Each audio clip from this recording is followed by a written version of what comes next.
नमस्कार, मैं हूं अशोक वर्मा। आप देख रहे हैं टीवी20 न्यूज। टीवी20 न्यूज आपके क्षेत्रों की पल पल की खबरें आपको समय समय पर उपलब्ध कराते रहता है। बने रहिए हमारे साथ। अब शुरुआत करते हैं खबरों का सिलसिला। दिल्ली से खबर है, जहां माननीय सर्वोच्च न्यायालय में 3 सीनियर जजों की खंडपीठ, जिनमें justice D Y. Chandrachud, justice L. Nageswara Rao, justice Ravindra Bhat, SMWP में कोरोना महामारी के संबंध में सुप्रीम कोर्ट के जाने माने वकील डॉक्टर ए.पी. सिंह द्वारा याचिकाकर्ता शंभू शरण कुमार, महात्मा हजारीलाल मेमोरियल ट्रस्ट अन्ना हजारे द्वारा अध्यक्ष एवं किशोर सिंह भदौरिया एडवोकेट मध्य प्रदेश के द्वारा याचिका में दिए गए सुझाव में उन्होंने मांग की है कि सरकारी तथा गैर सरकारी ऑक्सीजन निर्माता कंपनियों को तुरंत प्रभाव से ऑक्सीजन का उत्पादन करते हुए केवल चिकित्सा के लिए ऑक्सीजन की सप्लाई आर्मिक द्वारा स्कॉट करके दी जाए और गैर कानूनी ऑक्सीजन के भंडारण पर कठोर कार्रवाई हो। कोरोना से संबंधित सभी दवाइयां सरकारी नियंत्रण में मुफ्त में वितरण हो। कोरोना के इलाज के लिए बनने वाली सभी दवाओं के फार्मूला को अन्य देश भर की दवा निर्माता कंपनियों को देकर 24 घंटे फैक्ट्रियों को चलाकर दवाओं तथा टीका का वितरण करके प्रत्येक व्यक्ति तक पहुंचाया जाए और इन सभी की सप्लाई के लिए टोल मुक्त ग्रीन कॉरिडोर का प्रयोग किया जाए। वैक्सीन टीका देश के सभी नागरिकों को लगाए जाने के लिए देश भर की पोलियो ड्रॉप पिलाई जाने वाली टीम को वैक्सीन के लिए लगाया जाए और इससे पहले इस टीम को राज्य तथा केंद्र के सरकारी तथा गैर सरकारी अस्पतालों में उच्च स्तर की 1 दिन की ट्रेनिंग तथा ट्रायल कराया जाए। याचिका में सभी याचिकाकर्ताओं की तरफ से वकील डॉक्टर ए.पी. सिंह ने कहा कि आयुर्वेद मंत्रालय के द्वारा आयुर्वेदिक तथा होम्योपैथिक दवाओं अस्पतालों का कोरोना के इलाज के लिए संचालन किया जाए। देश की सभी लेबोरेटरी के द्वारा 24 घंटे की शिफ्ट के आधार पर काम करते हुए कोरोना बीमारों को रिपोर्ट तत्काल प्रभाव से दूसरे दिन हर हालत में दी जाए। याचिका में भी कहा गया है कि कोरोना के इलाज से संबंधित सभी दवाओं तथा टीका का वितरण पूर्ण रूप से सरकार के हाथों द्वारा कड़े नियंत्रण में हो। इसके नकली दवाओं पर पूरी तरीके से रोक लग सके तथा दवाओं की कालाबाजारी, चोरी, अवैध भंडारण तथा नकली निर्माण के लिए कड़े दंड का प्रावधान आपदा प्रबंधन कानून के तहत हो।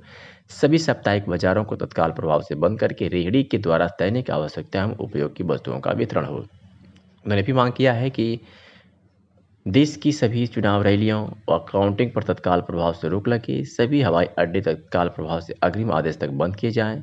सामाजिक संगठनों को सम्मानित करते हुए उनसे उच्च क्वालिटी के मास्क तथा सैनिटाइजर का निर्माण एवं मुफ्त में वितरण के लिए प्रेरित किया जाए तथा प्लाज्मा डोनेट करने के लिए सरकारी स्तर पर प्रेरित व सम्मानित किए जाने का प्रावधान सरकार करे। ऑक्सीजन के सुचारू रूप से वितरण और उपलब्धता के सुनिश्चित के लिए सर्वोच्च न्यायालय कमेटी का गठन करे तथा उपरोक्त सुझाव भारत सरकार नेशनल प्लान में शामिल करे और उपरोक्त सुझाव का अनुपालन केंद्र तथा राज्य सरकारें तत्काल प्रभाव से करे तो निश्चित तौर पर राज्य सरकारों को लॉकडाउन लगाए जाने की जरूरत नहीं पड़ेगी और देश के नागरिकों को आर्थिक समस्याओं का भी सामना नहीं करना पड़ेगा। मामले में देश की सभी राज्यों सरकारों को 29 अप्रैल की शाम तक शपथ पत्र देने और जवाब दाखिल करने का आदेश किया गया है। क्या कुछ कहा इस बाबत डॉक्टर ए.पी. सिंह ने, आपको सुनवाते हैं। सर्वोच्च न्यायालय में जो कि कोरोना काल में essential supplies and services pandemic चल रहा है, उस पर याचिका जो कि शंभू शरण कुमार जी हैं, जो कि संत आशाराम जी के फॉलोअर हैं, बिहार से हैं, उनकी तरफ से, और महात्मा हजारीलाल मेमोरियल ट्रस्ट के अनुज शर्मा जी हैं, जो कि बहुत ही समाजसेवी हैं, और दूसरे किशोर सिंह भदौरिया एडवोकेट, जो कि उज्जैन मध्य प्रदेश से आते हैं, उनकी तरफ से याचिका इस आशय के साथ लगाई गई है जिसमें कि ये मांगे की गई हैं, जो सुझाव दिए गए थे माननीय सर्वोच्च न्यायालय को, उसमें सुझाव दिए गए जो कि सरकारों को भी समय समय पर सुझाव दिए गए, उन्हीं सुझावों को आगे बढ़ाते हुए कि ऑक्सीजन की सप्लाई इस समय ऐसी कर देनी चाहिए जो कि गवर्नमेंट प्राइवेट सेक्टर जहां भी प्रोडक्शन हो रहा है उसको सीधे मेडिकल के लिए दिए जाए। जान सबसे बड़ी कीमती है। इसके आशय से किया गया दवाएं जो भी सप्लाई हो रही हैं, दवाओं को आधार मानकर दवाएं जो भी कोरोना पैंडेमिक की सप्लाई हो रही हैं उनको सरकार सप्लाई करे, जिससे ब्लैक मार्केटिंग रुक सके, और इस पर होना चाहिए। जो सोशल मीडिया न्यूज चैनल पर मौत की ज्यादा खबरें हैं उनको भी सकारात्मक दिखाया जाए, उनमें सकारात्मकता दिखाई जाए, निगेटिविटी खत्म की जाए, ये आवश्यक है। इस तरह से दवाओं पर प्रतिबंध हो, ब्लैक मार्केटिंग ना हो, और जो दवाएं कोरोना से संबंधित हो उनको सरकार ही अपने नियंत्रण में दे। हॉस्पिटल उनको एस्कॉर्ट करके दवाएं, ऑक्सीजन और ये सब चीजें एस्कॉर्ट करके की जाए। जो डॉक्टर्स हैं उनको सम्मान की दृष्टि से भी देखा जाए, और जो एनजीओज हैं, प्राइवेट संगठन हैं, उन प्राइवेट संगठन को इस आधार पर रखा जाए कि वो सम्मानित करें, उनको सम्मानित किया जाए। वो मास्क है, सैनिटाइजर है, ये फ्री में सप्लाई करें। लोगों में जागरूकता तो हुई, लेकिन सप्लाई भी करें जिससे मौतों के आंकड़े कम हो सकें, सकारात्मकता आए। और आयुर्वेदिक संस्थान जो हमारा आयुर्वेद मंत्रालय है, आयुष मंत्रालय है, वो भी इस पर ध्यान दे और अपनी आयुर्वेदिक तकनीक, आयुर्वेदिक चीजों को, आयुर्वेदिक फार्मूलों को भी जीवन रक्षक दवा के रूप में पेश करके जीवन दे सके, जिससे कि ये सब में सुधार आए, परिवर्तन आए। ये इस तरह से हमारे सुझाव माननीय सर्वोच्च न्यायालय को इसमें दिए गए हैं, जिससे कि ये चीजें सब होनी चाहिए। और ये सप्लाई, ऑक्सीजन की सप्लाई प्राइवेट को रोक के आगे प्रोसीड की जाए, हॉस्पिटल की स्थिति को सुधारा जाए, अधिक से अधिक प्राइवेट संस्थान, प्राइवेट होटल, इस तरह की चीजों को भी हॉस्पिटल के रूप में कन्वर्ट किया जाए, जिससे दवाएं उपलब्ध हो सकें, जीवनदायिनी संस्था के रूप में काम सके। ये सारे सुझाव हमारी याचिकाकर्ताओं ने माननीय मुख्यमंत्रियों को, माननीय प्रधानमंत्री को, माननीय गृह मंत्री जी को, इन सबको दिए हैं समय समय पर, लेकिन उनकी कंप्लायंस नहीं हो पा रही है। इसलिए हमने माननीय सर्वोच्च न्यायालय में ये सब चीजें याचिका के रूप में लगा के, जिससे कि सुझाव भारत सरकार तक पहुंचे और माननीय सर्वोच्च न्यायालय जिन 4 बिंदुओं पर इस समय चर्चा कर रही है, ऑक्सीजन सप्लाई, मेडिकल फैसिलिटी, इन सब पर आगे चर्चा हो, ये हमारा, जिससे कि जन की हानि रुक सके हर हालत।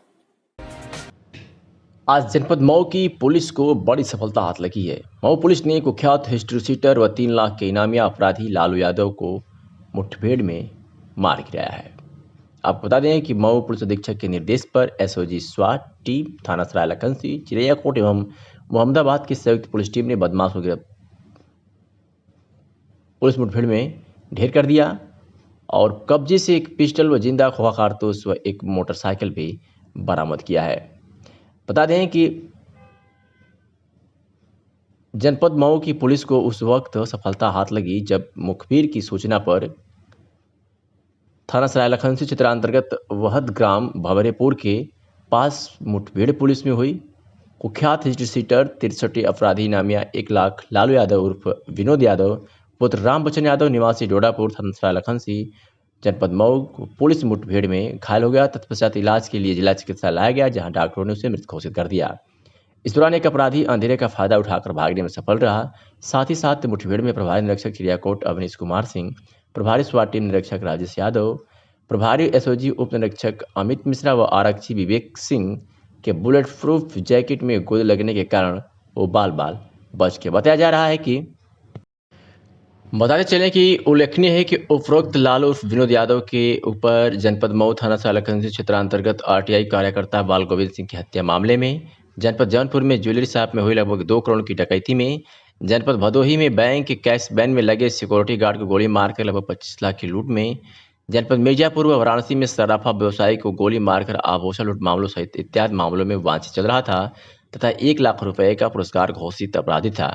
एवं मुक्त के विरुद्ध विभिन्न जनपदों में गंभीर धारा में कुल 84 अभियोग पंजीकृत थे, जिसे आज मऊ पुलिस ने मुठभेड़ में मार गिराया है। क्या कुछ कहा पुलिस अधीक्षक मऊ ने, सुनवाते हैं आपको। आज मऊ पुलिस को सूचना मिली कि 1 लाख का इनामी बदमाश लालू यादव जो कहीं पे जा रहा है, इसको घेराबंदी करने की पुलिस की टीम द्वारा कोशिश की। उस कोशिश के दौरान इस बदमाश ने पुलिस पार्टी के ऊपर काफ़ी फायरिंग किया, जिसमें पुलिस पार्टी की तरफ जो फायरिंग किया उसमें बुलेट प्रूफ जैकेट पहने होने के कारण उनके जैकेट पे भी कुछ गोलियां लगी। सराय लखनसी इंस्पेक्टर की जो गाड़ी है, उस गाड़ी पे भी फायर हुआ है, उस पर भी 2 गोलियां लगी हुई है। और इसी जवाबी फायरिंग में जो बदमाश है उसको भी गोली लगी है और उसको तत्काल जो टीम वहाँ पे मौजूद थी उन्होंने हॉस्पिटल पहुँचाने की कोशिश की ताकि उसकी जान बच सके। तो हॉस्पिटल में पहुँचते ही हॉस्पिटल में आने के बाद उसकी मृत्यु हो गई। ये बदमाश 1 लाख का इनामी था और ये काफ़ी महत्वपूर्ण घटनाओं में काफ़ी समय से वांटेड भी चल रहा था। जैसे यहाँ पे मऊ में एक आरटीआई कार्यकर्ता थे बाल गोविंद, इनकी हत्या हुई थी। उनकी हत्या में ये मुख्य अभियुक्त था और वांटेड था। इसके बाद इसी हत्या से रिलेटेड जो गैंगस्टर का मुकदमा था उसमें भी ये वांटेड था। जौनपुर में एक सुनार के यहाँ डकैती हुई थी, लगभग 2 करोड़ अमाउंट उसमें था, उसमें भी ये वांटेड चल रहा था। लगभग कितने मुकदमे? भदोही में भी एक कैश वैन लूट हुई थी जिसमें 30 लाख रुपए गए थे और जो कैश वैन का जो गार्ड है उसके पैर को भी गोली मारी गई थी, तभी ये कैश वैन की लूट हुई थी। इसके अलावा मिर्ज़ापुर और बनारस में भी सुनारों के साथ लूट की गई थी, जिसमें फायरिंग भी किया गया था। ऐसी 4-5 जो बड़ी बड़ी घटनाएं थी, जिनमें पिछले 3 साल से ये वांटेड चल रहा था। इसके अलावा इस बदमाश के खिलाफ लगभग 80 से 85 मुकदमे दर्ज है, जो कि ज्ञात है, और सराय लखनसी थाने का ये हिस्ट्री शीटर भी है। इसके अलावा कुछ और मुकदमे अन्य प्रदेशों में भी इसके खिलाफ हो सकते हैं, जिसके बारे में जानकारी की जा रही है। और जो आज जिस टीम द्वारा ये पूरी मुठभेड़ हुई है, उनके द्वारा ये इन्फॉर्मेशन दी गई कि उसके द्वारा जो जवाबी फायरिंग की गई, इसमें वो घायल हुआ और अस्पताल उसको लाया गया, उसको मृत घोषित। कितने लोग थे सर इसके साथ?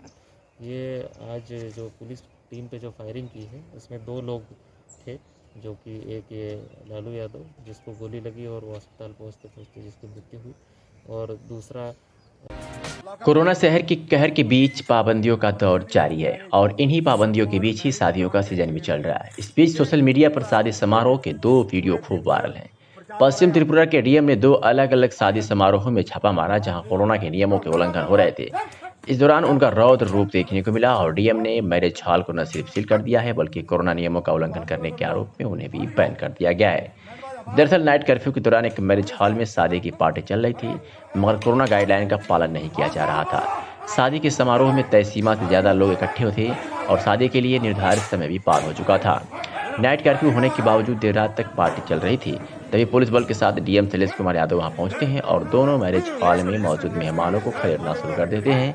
इतना ही नहीं, डीएम ने पुलिस को महामारी रोग अधिनियम, आपदा प्रबंधन अधिनियम और नाइट कर्फ्यू का उल्लंघन करने के आरोप में दूल्हा और दुल्हन सहित शादी समारोह में शामिल सभी लोगों के खिलाफ मामला दर्ज करने का निर्देश दिया। इतना ही नहीं, वीडियो में देखा जा सकता है कि डीएम से इस दौरान दुल्हन को स्टेज से उतारने के लिए भी कहा जा। वही बाकी अधिकारी शादी में आए मेहमानों को मैरिज हॉल से बाहर निकालने में लगे रहे। वायरल वीडियो में डीएम काफी गुस्से में दिख रहे थे। आपको बता दें कि अगरतला के डीएम शैलेश यादव को सस्पेंड कर दिया गया है और 2 सांसद सीएम की तरफ से वधु पक्ष से मुलाकात करेंगे। त्रिपुरा राज्य के अगरतला में नाइट कर्फ्यू के दौरान एक मैरिज हॉल में शादी की पार्टी चल रही थी, जहां दल बल के साथ पहुंचे डीएम ने शादी में लट चलवाया और परिवार रिश्तेदारों को बेइज्जत किया, साथ ही दूल्हे को भी थप्पड़ मारा था। एक पुलिस वाले को भी डीएम ने लताड़ लगाई है। कई वाहनों को हिरासत में लिया, साथ ही मैरिज हॉल को भी सीज कर दिया गया था, जिसने सस्पेंड कर दिया गया है। बाद में डीएम ने माफी भी मांगी है। This guy, he is obstructing district magistrate on duty. Arrest him. No, sir, we are not obstructing. Arrest him. 353. Arrest him. I am filing a complaint. Arrest him. Arrest him. Arrest this guy. Arrest this guy. Take him to lockup right now. Take him. Take him to lockup right now. Take him to lockup right now. भैया, Please. Please भैया हो या मत बोलिए, जाइए। माता जी, आप होंगे, जाइए।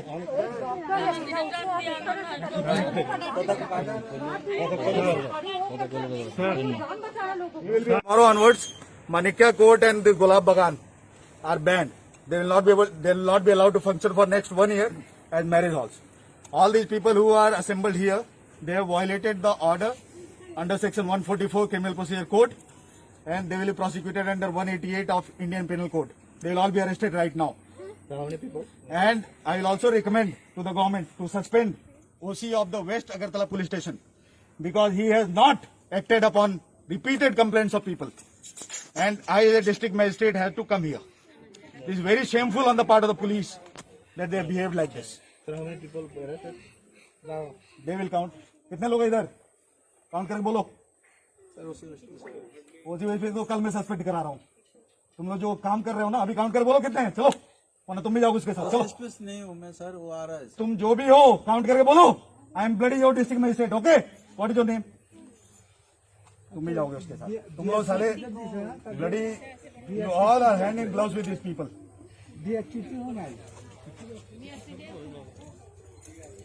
Count and tell me. This is my command as a district magistrate. Count.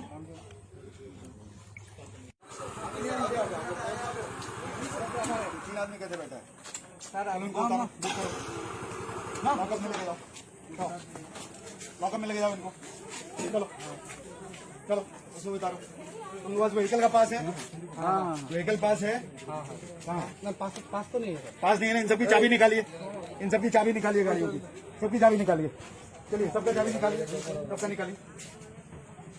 अब हमको सिखा देते हैं पुलिस की ड्यूटी कैसे की जाती है।